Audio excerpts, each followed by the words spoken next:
नमस्कार मित्रांनो, मुंबईवरून काल 19 तारीख सोमवारी रात्री 10 वाजता आपण मदत घेऊन सांगलीकडे रवाना झालेलो आहोत। आता आपण सांगलीमध्ये आहोत आणि आता सकाळचे 10:30 वाजलेले आहेत।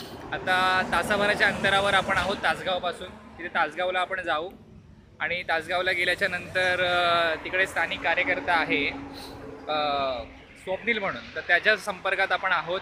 तिथून काही गावांना आपण स्वतः मदत पुरवणार आहोत। आता आपण ह्या हायवेवरच आहोत, तुम्ही बघत असाल। आणि हा आपला ट्रक आहे, हे सौरभ आणि आर्यन, आणि हा आपला ट्रक सामान पूर्ण भरलेला आहे। तर प्रयत्न असाच आहे की योग्य हातात जाईल।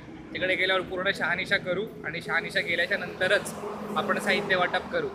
आपण शेवटच्या टप्प्यात आलेलो आहोत आणि ह्या शेवटच्या टप्प्यामध्ये व्यवस्थित काळजी घेऊन जास्तीत जास्त गरजू लोकांपर्यंत हे सगळं साहित्य कसं जाईल याचा पूर्ण पाठपुरावा आपण करू। धन्यवाद।